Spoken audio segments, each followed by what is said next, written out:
Hi, everyone. It's Reverend Laurie with Unity of Ocala for this week's Love Notes, the first week in June. And you're receiving this on Thursday instead of Wednesday because my regularly scheduled recording day, Tuesday, was too busy. I just did not get even 15 minutes to take a break and come chat. So thank you for your patience. It is a beautiful day. It's supposed to possibly rain this evening. My garden is going to love it, which my container garden is doing very well this year. I have tomato flowers all over it and even little green balls coming out. My Swiss chard is doing fabulous. My blueberries are blooming and I've got lots of little berries. My peppers have flowers on them. I'm so excited, and my herbs are going crazy. So I'm always the optimistic and hopeful gardener. I've done it for years and I've never been very good at it.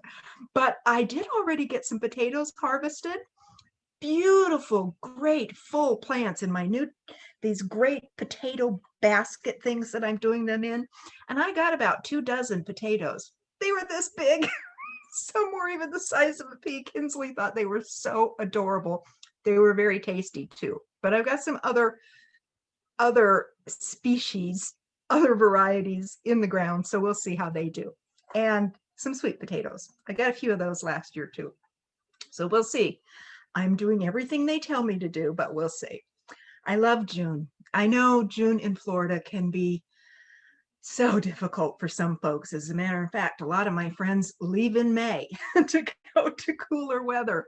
But I've always loved summer in Florida. Even when I was pregnant, I didn't mind it so much. There was always a breeze, it seemed, and you were always on the edge of water, no matter where you went. So I don't mind so much. I welcome the season change, as subtle as it is. I especially love June. It is the month for the power of imagination. And that power has meant so much to me over the years when I began to understand it in the way that Charles Fillmore wrote about it. That the power of imagination is a divine God power within us, within each and every one of us. It's represented by the apostle, the disciple Bartholomew, who before he had this great imagination was Nathaniel in his worldly ego side, but his more spiritual aspect, Bartholomew, he began to awaken to a whole new vision of things.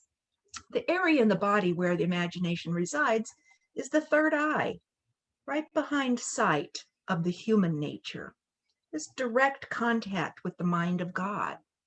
You know, Albert Einstein once said, imagination is more important than knowledge. Albert Einstein said, imagination is more important than knowledge. He said that knowledge only brings us to what we understand and know now.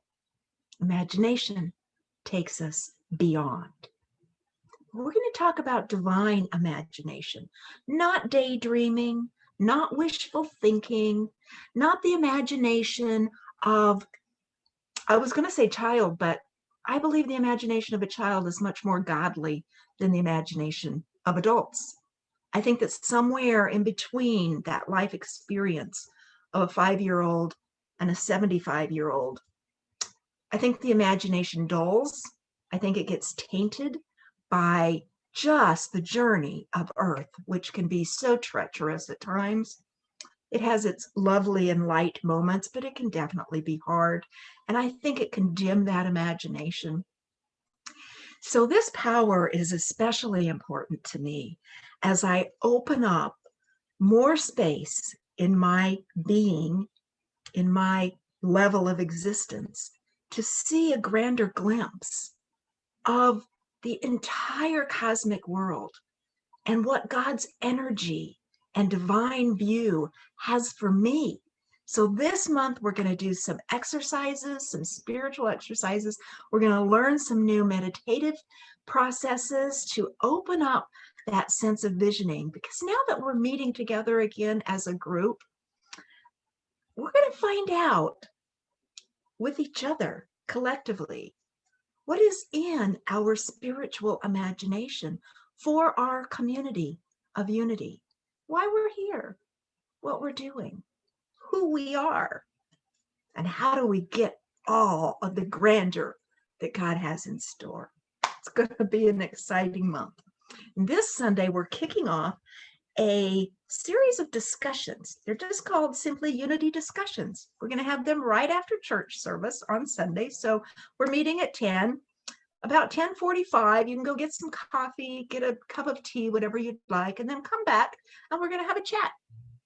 That's going to give me a lot of good information about where you all are with your understanding of unity, with your questions, your thoughts, your ideas.